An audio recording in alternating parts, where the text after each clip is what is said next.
안녕하세요. 랜디잇에서 감정평가사 회계학을 강의하게 된 회계사 배용건입니다.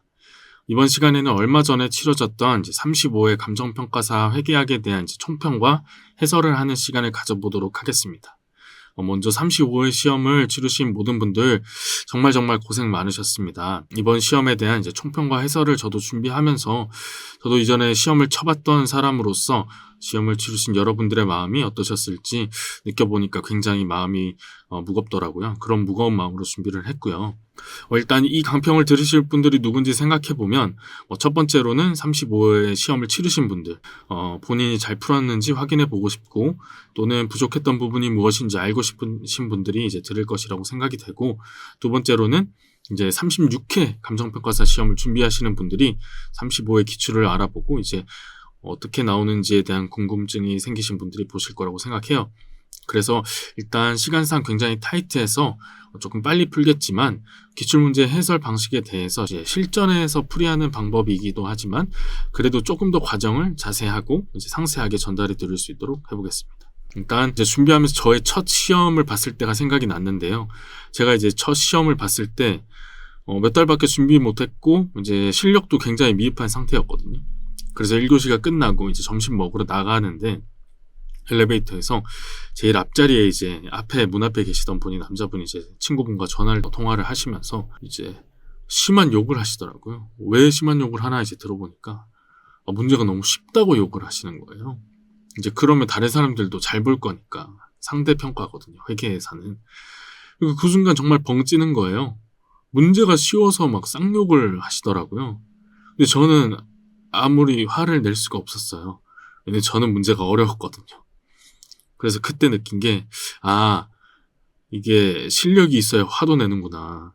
새롭게 준비하시는 분들도 꼭 실력을 기르셔서 다음 시험에서 문제가 쉽다고 아주 쌍욕을 할 수 있는 그런 날이 오셨으면 좋겠습니다. 자, 그럼 총평 바로 시작해 보도록 할게요. 이번 35회 회계학의 가장 큰 특징은 자주 출제되지 않는 챕터에서 문제가 굉장히 많이 나왔어요. 조금 있다가 출제 경향에서도 보시겠지만 특히 재무회계 말문제 같은 경우에 굉장히 출제 빈도가 떨어지는 챕터와 생소한 지문들이 많이 나왔고, 계산 문제 같은 경우에는 일부 주식기준보상 현금 결제형이나 신주 인수권부 사채와 같은 조금 시간이 많이 드는 문제가 일부 존재했지만 이외의 계산 문제는 기출문제와 기본적인 공부를 통해서 충분히 커버 가능한 수준이었다라는 생각이 들어요. 그리고 원가 회계 관리 같은 경우에도 관리 회계 중에서 출제 빈도가 낮은 파트에서도 이전 대비 출제가 많이 늘었고, 일부 지엽적인 문제가 존재하지만 풀어야 하는 파트의 문제 난이도는 또 높지 않아서 점수를 가지고 갈 수 있는 부분은 어느 정도 가지고 갈 수 있었을 것이다 라는 생각이 들었습니다. 그리고 출제 경향 말문제부터 보면 위에서 말씀드린 바와 같이 빨간색 표시된 일반적으로 출제되는 챕터 이외에서 많이 출제가 됐고, 이전에는 그 아랫부분을 보시면 많으면 2문제였는데 이번에는 4문제나 출제됐어요. 굉장히 특이한 케이스인 것으로 판단이 됩니다. 출제 경향에서 계산 문제 중에 재무회계를 보면 생물자산이나 환율 변동 효과 등 여기서도 자주 출제되지 않는 챕터에서 문제가 나왔지만 그래도 이외의 문제에서는 기출문제나 기본적인 문제들이 나와서 계산 문제는 크게 어렵지 않았다라고 보여집니다. 원가 회계 같은 경우에도 아랫부분 빨간색 제외한 아랫부분에 보시는 것과 같이 출제 빈도가 낮은 부분에서도 출제가 많이 됐고, 특히 여기서 말문제가 하나 있었는데 최신 원가 관리 회계의 부분이나 투자 중심점 같은 출제 빈도가 낮은 데서 나왔고, 나머지 위에 부분에서는 일부 조금 계산이 난이도가 있는 문제를 제외하고는 또 점수 딸 수 있는 문제가 있었기 때문에 어렵지 않았다. 좀 쉽지는 않았지만 그렇게 많이 어렵진 않았다라고 판단할 수 있을 것 같아요. 그래서 총평에 대한 결론을 내리자고 한다면 첫 번째는 당연히 진부한 얘기겠지만 기본이 중요하다는 거죠. 기본이라고 한다면 당연히 기출문제일 것이고, 기출문제의 이론과 개념을 충분히 숙지했다면 난이도가 굉장히 많이 높지는 않았다라고 보여지고요. 두 번째로는 공부 범위에 대한 부분인데 너무 공부 범위를 줄이지 말고 어느 정도 공부 범위는 조금 넓히되 공부를 얇게 해서 이런 생소한 파트가 좀 나오더라도 이제 그 수준 자체가 높지 않기 때문에 그런 문제들도 이제 조금씩은 건드려 볼 수 있는 수준으로 이제 준비하는 게 좋을 것 같아요. 그럼 그 범위는 어떻게 되냐?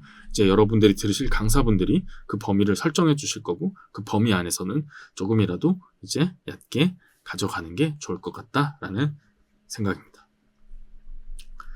자, 이제 기출 해설을 한번 해보려고 하는데요. 이제 시험장에서 이제 꼭 풀어야 하는 문제들, 그리고 여러분들과 함께 나눴으면 하는 문제들 위주로 이제 풀 거거든요. 그래서 이제 이외의 문제들은 시간상 지금은 풀 수 없고, 나머지 문제에 대해서는 이제 실제 강의에서 이제 풀어드릴 거니까 이제 걱정하지 않으셔도 됩니다. 자, 그러면 이제 문제풀이 바로 시작해 보도록 할게요. 자, 41번 재무보고를 위한 개념 체계 문제죠. 자, 읽어볼게요.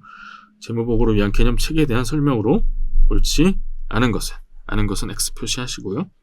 자, 경제적 효익의 유입 가능성이나 유출 가능성이 낮더라도 자산이나 부채가 존재할 수 있다. 자산 부채를 인식하는 데 있어서 경제적 효익의 유입 가능성이나 유출 가능성은 최소 기준은 없다라는 거예요. 그래서 할 수 있습니다. 부채가 발생하거나 인수할 때 역사적 원가는 발생시키거나 인수하면서 수취한 대가에서 거래 원가를 가산한 가치이다. 가산 틀렸죠. 차감.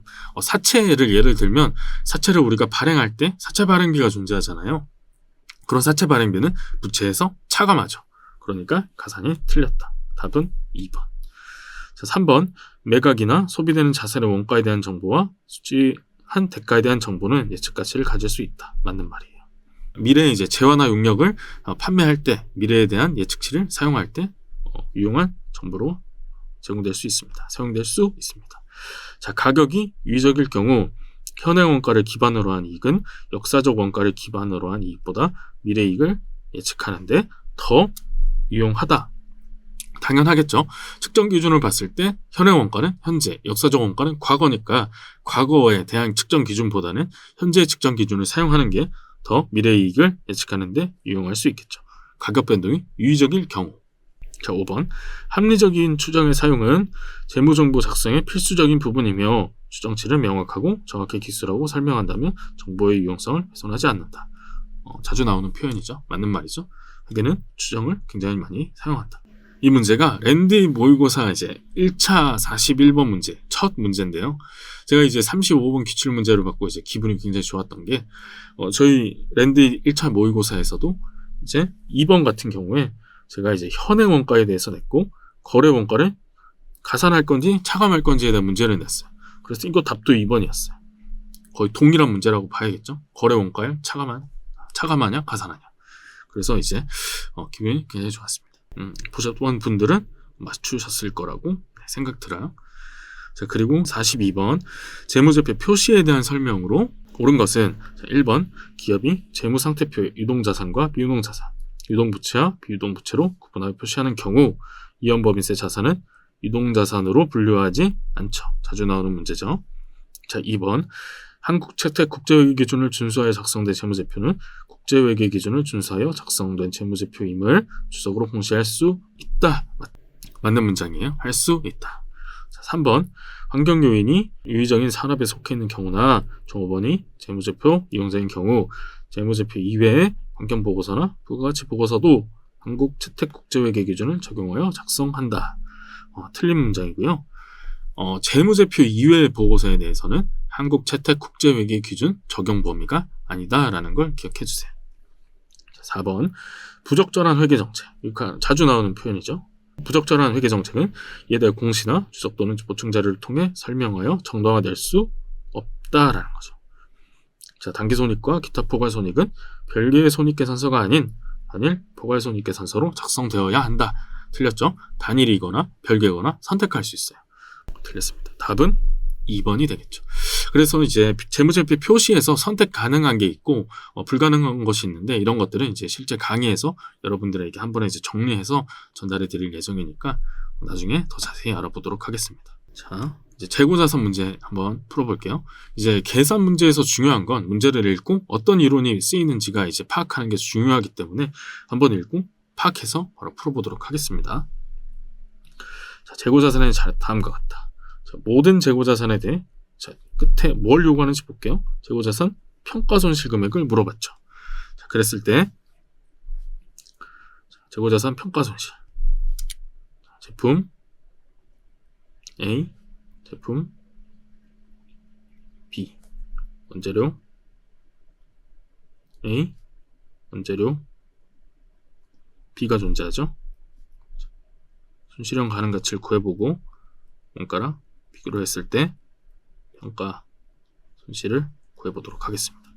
자, 제품 A 같은 경우에는 확정 판매 계약이죠. 확정 판매 계약은 이 확정 판매 계약 가격 900에서 자, 판매 가격에 대한 10%를 판매 비용으로 소요될 것으로 예상했기 때문에 여기서 10%인 90원, 810원이 손실형 가능가치가 되겠죠. 제품 B는 일반 판매 가격 1250이겠죠. 그거에 대한 10%, 125, 1125. 자, 원재료 A, 원재료 B 같은 경우에는 원재료는 중요한 게 두 가지가 있죠. 현행 원가를 손실형 가능가치 할 때 적용한다는 것과 원재료를 통해서 만들어진 제품이 평가손실 대상이어야 원재료도 평가손실을 인식한다라는 것이고, A를 봤을 때 제품이 판매 원가 이상으로 판매될 거로 예상되기 때문에 원재료 A는 대상이 아니다. 원재료 B는 원가가 손실형 가능가치를 초과할 것으로 예상하기 때문에 대상이 맞겠죠. 그랬을 때 현행대처 원가를 사용한다는 거. 자, 원가 1000, 1200 아니죠. 1000. 자, 원가가 NRV보다 크죠. 다 평가손실 대상입니다. 그랬을 때 190, 75, 100이니까 365가 되겠죠. 365. 답은 4번. 소매제거법 한번 볼게요. 소매제거법은 이제 어떤 기준으로 이제 측정하느냐가 이제 중요한데, 자, 원가 기준 선입선출이라고 했죠. 그랬을 때 매출 원가를 물어보고 있습니다. 자, 첫 번째 매가 기준으로 계산을 해봐야겠죠. 자, 기초 1500, 단기 매입 11,500. 자, 순인상 이렇게 600을 더해주고 순이나 100을 빼주면 되겠죠. 13,500이 나올 것이고 13,500이 동일한 금액일 때 매출이 9,500이므로 기말 금액은 4,000 되겠죠. 자, 첫 번째 기말 금액 구했고요. 두 번째 원가율을 산정해야겠죠.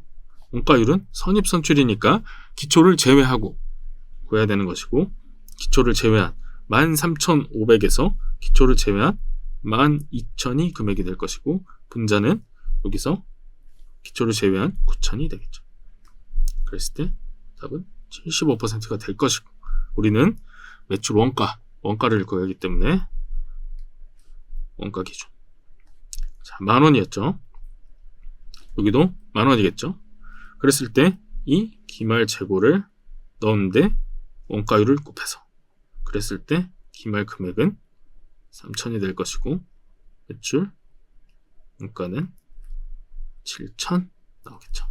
그래서 답은 2번이 되겠죠. 다음 문제 한번 풀어볼게요. 이제 자본의 변동에 대한 문제인데 문제 한번 보겠습니다. 46번 엑셀 연동 재무제표 및 자본에 대한 다음과 같을 때 총자산 이익률은 얼마인지 물어봤어요. 자, 자본의 변동. 기초 자본은 얼마였어요? 10,000에서 9,000 뺀 1,000. 기말 자본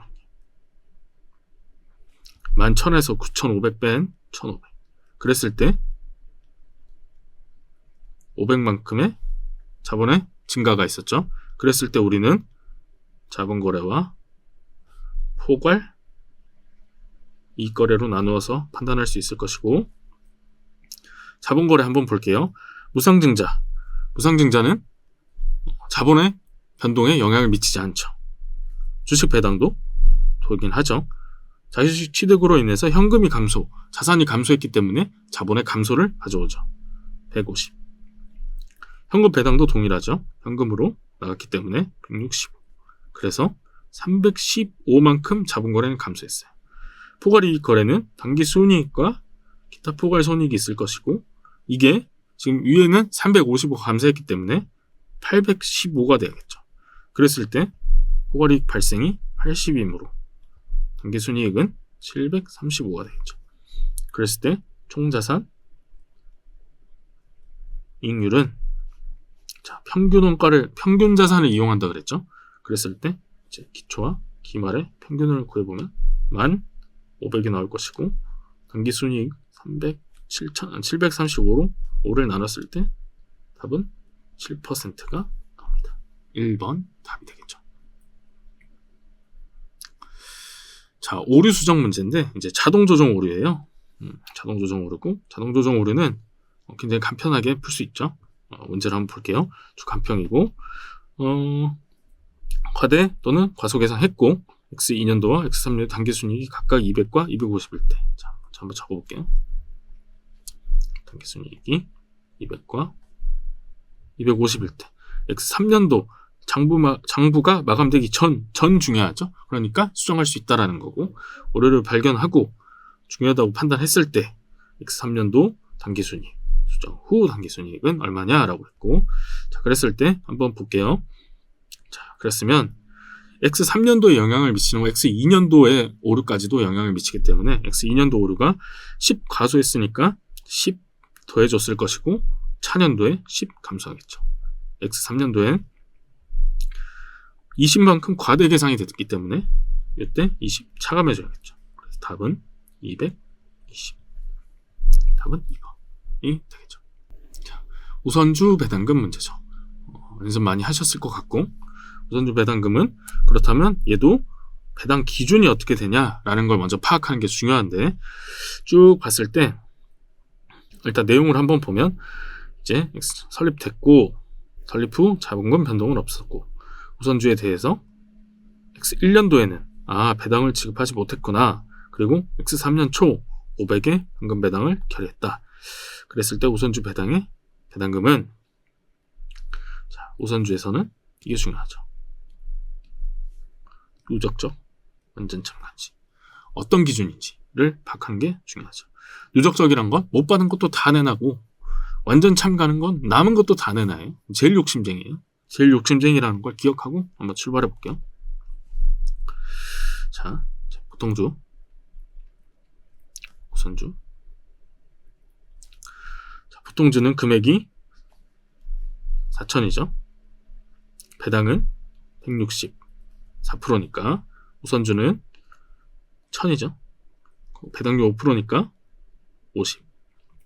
그랬을 때 X1년 때 못 받은 거 우선주는 받아야겠죠.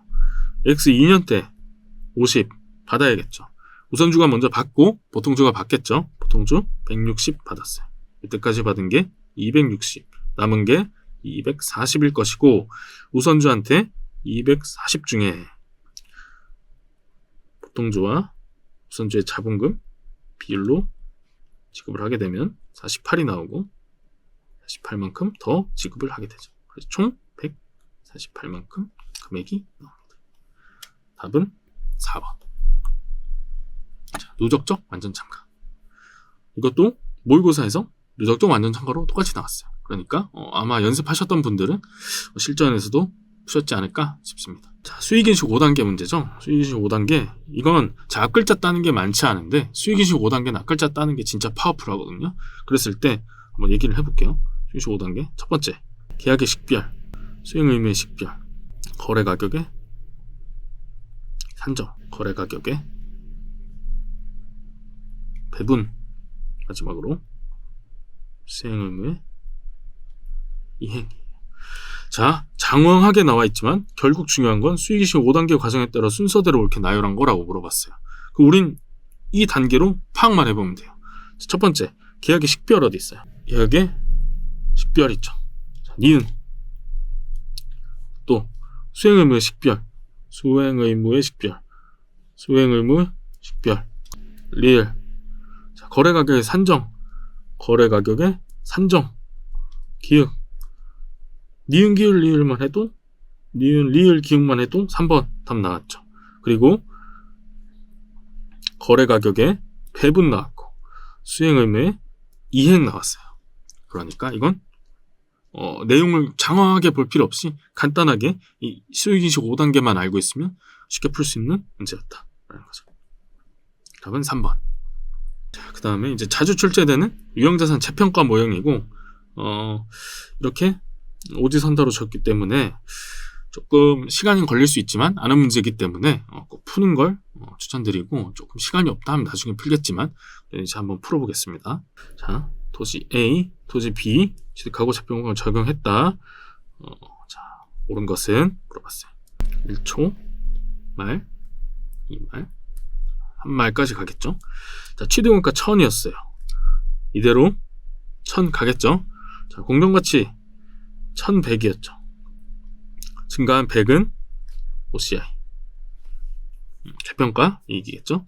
그랬을 때 1100이 다시 갈 것이고 장부로 갈 것이고, 공정가치가 X인연말 950이 됐어요. 그랬을 때 150이 감소하죠. 먼저 OCI 100을 감소시키고 나머지는 당기순이익 50이 감소하겠죠. 그랬을 때 3년 말 950이 다시 장부금액으로 갈 것이고, 공정가치 920 마이너스 30이 되겠죠. 그랬을 때 다 OCI는 없죠. 남아있는 기타 포괄은 없으니까 당연히 당기순이익으로 가겠죠. 그랬을 때 한번 볼게요. X 1년 말 토지 A로부터 당기순이익 100이 증가한다. 100 아니죠. OCI죠. X 2년 말 A로부터 당기순이익 110이 감소한다. 아니죠. 50만 감소했죠. X 3년 말 토지 A로부터 기타 포괄이익 30이 감소한다. 30 기타 포괄이익이 아니죠. 당기순이익이죠. 이제 B가 답에 있나 보네요. 자, B를 확인해 보겠습니다. 1초, 1말, 2말, 3말. 2000에서 시작해서 공정가치 1700, 300이 감소했어요. 이땐 재평가 손실이겠죠. 1700이 다시 장부금으로 가고 2000이 됐을 때 300이 증가했으니까 당기순이익이 재평가 손실이 300이 있었기 때문에 그만큼 다시 재평가 이익이 나올 것이고, 2000이 다시 갈 거고, 재평가 손실의 환입이 나올 것이고, 2000이 다시 장부금액으로 가고 2100이 되므로 100 증가한 건 기타 포괄 이익이 되겠죠. 그랬을 때 X 2년 말 토지 B로부터 기타 포괄 이익 300 아니죠. 당기순이익이죠. 답은 5번 되겠죠. 기타 포괄 이익 100이 증가한다. 시간이 조금 걸리더라도 일반적인 문제였습니다. 자, 58번. 금융자산 손상에 대한 문제고, 손상에 대한 문제는 이제 쭉 이제 읽어봤을 때 여기 이 부분 손상이 발생했다는 내용이 있는데, 이 내용을 정확히 이제 파악만 하면 되거든요. 그래서 문제 한번 풀어볼게요. 이제 사채를 취득했다. 상각후원가 금융자산으로 이제 취득했다라는 것이고, 그랬을 때 언제 X 2년부터 X 4년까지 현금흐름에 대해서 요만큼밖에 못 받을 거라고 이제 X 1년 말에 손상됐다고 이제 판단을 한 거죠. 그랬을 때 X 1년도 단기 순이익에 미치는 영향이라고 나왔습니다. 풀어볼게요. 자, 이렇게 했을 때 기간이 쭉 있겠죠. 1년 초부터 말까지. 표시이자 80이었고 매뉴얼 받았겠죠. 1000이에요. 이걸 장부금액으로 가져오면 937이 나오고요. 이게 이제 X 1년 말 유효자료 상각을 통해서 10%죠. 951이 나와요. 그랬을 때 이제 손상됐다고 한 게 X 2년부터 X 4년까지 수치 이자는 50으로 줄어들었고, 원금은 800으로 줄어들었어요. 그랬을 때 이렇게 됐다는 얘기죠. 50, 800. 이 금액에 대한 장부 금액은 725가 나오고, 이 줄어든 장부 금액과 원래 장부 금액의 차이가 이제 손상 차손이 되겠죠. 그 금액이 마이너스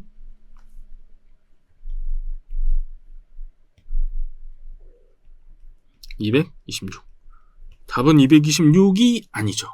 여기서 단기 순이익에 고려해야 될 부분 바로 이자 수익이 있죠. 이자 수익 절대로 놓치면 안 돼요. 이자 수익은 937에서 10% 곱한 94가 될 것이고 두 개를 반영한 금액이 바로 답은 132가 되겠죠. 답은 3번. 이자 수익 놓칠 수 있기 때문에 조심하셔야 돼요. 이 문제도 금융자산 손상에 대한 모의고사 문제도 이제 출제돼 있었기 때문에 연습하고 가셨다면 실전에서 꼭 푸셨을 수 있을 거라고 생각됩니다. 자, 이제 연속 상환사채 문제인데요. 올해 문제 중에 가장 쉬운 문제. 자, 내용은 한번 쭉 그냥 간단하게 읽어보면 주간평이 1월 1일에 익명금액 900이고 자, 이랬고 매년 말 익명금액 300씩을 상환하는 연속 상환사채를 발행하였다라고 했죠. 자, 6%고 유효예절 X2년 말 재무상태표상 사채의 장배 금액은? 이라고 물어봤죠. 사실 이거 한번 보여드리면 1초고 자, 이 말이겠죠. 300씩 상환한다고 했죠. 300 되겠죠. 그리고 표시이자 같은 경우에 5%라고 했으니까 이때는 900의 5%, 45, 600의 5%, 30, 300의 5%, 15. 자, 이걸 계산하는 문제예요. 이 X2년 말을 장부금액을 물어봤기 때문에 어떻게 하면 되냐? 이 315를 유효이자율로 할인하면 되겠죠. 6%. 할인한 금액은 297 이 정도 나오더라고요. 단수 차이로 이제 가장 큰 사치를 선택하는 거니까 답은 1번. 엄청 쉽죠. 굉장히 간단하죠. 그래서 대부분의 분들이 이제 문제는 맞추실 거라고 생각이 드는데, 근데 이제 만약에 이 문제를 틀리셨거나 이렇게 풀면 되는데 이 방식대로 안 푸셨거나 하신 분들이 계시다면 이제 공부를 정말 많이 하셔야 돼요.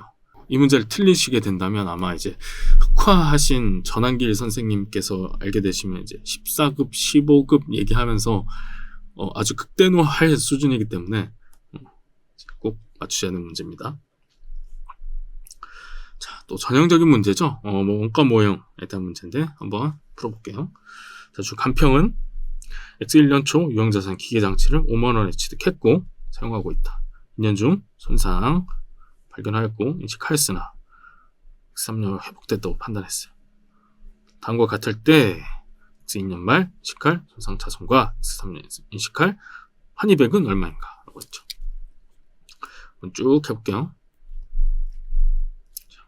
1초, 말, 2말, 3말. 자, 5만원에서 감가상각. 자, 내용연수 5년이니까 만원, 3만원 됐겠죠. X2년 말에도 만원으로 감가상각 인식했을 거니까 3만원 됐겠죠. 자, X2년에 손상징후를 발견했죠. 그랬을 때 손상징후는 회수가능가액은 순공정가치와 사용가치 중 둘 중에 큰 금액 되겠죠. 18,000 되겠죠. 그랬을 때 우리는 12,000만큼 손상 인식하죠. 그랬을 때 12,000. 1번 아니면 2번이다. 그리고 3년 말 다시 장부금액으로 가야겠죠. 자, 18,000 남은 기간은 얼마였죠? 3년 남았죠. 그러니까 18,000에서 3 나누면 6,000이고 그랬을 때 감가상각은 6,000일 거니까 12,000 되겠죠. 그랬을 때 다시 순공정가치와 사용가치 둘 중에 큰 금액 21,000이죠. 자, 여기서 21,000이면 될까요? 안 될까요? 안 되죠. 원가 모형 손상에서 가장 중요한 건 한도가 있다는 거. 바로 여기서 얘가 크로스 체크가 돼야 된다는 거예요. 이 3만원이 한 해 더 지나갔을 땐 2만원이 됐을 거니까 2만원을 한도로 손상차손 환입을 해야 되는 겁니다. 그랬을 때 8,000의 환입이 발생하겠죠. 답은 1번. 환입 주의하셔야 됩니다. 자, 그 다음 문제 한번 볼게요. 토소매업을 영위하는 주간평은 X1년 초 건물을 취득하고 다음과 같을 때 동 건물을 유형자산으로 분류하고 재평가 모형을 적용했을 경우라 투자부동산으로 분류하고 공정가치 모형을 적용한 경우를 나눠서 X2년 당기순이익에 미치는 영향을 물어봤어요. 자, 먼저 투자부동산 공정가치 모형 같은 경우에는 감가상각하지 않죠. 평가손익만 존재해요. 그렇기 때문에 간단하게 볼 수 있죠. X1년 말에서 X2년에 공정가치의 변동만 보면 되는 거니까 2,000 증가했죠. 2,000 증가. 답은 3번 아니면 4번이다. 그랬을 때 이제 유형자산 재평가 모형에 따른 이제 당기순이익을 한번 구해볼게요. 그러면 1년 초고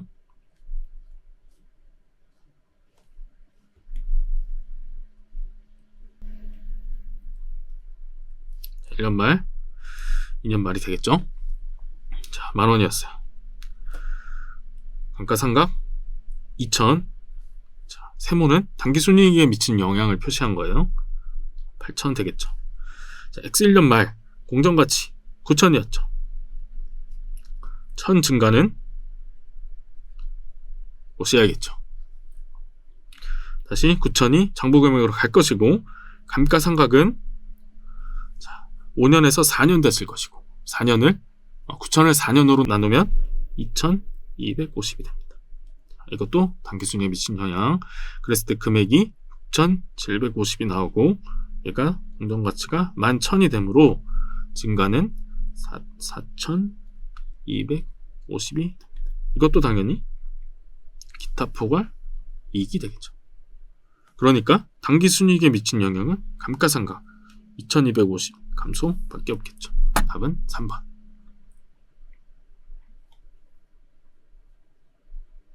자, 복구충당부채. 복구충당부채에 대한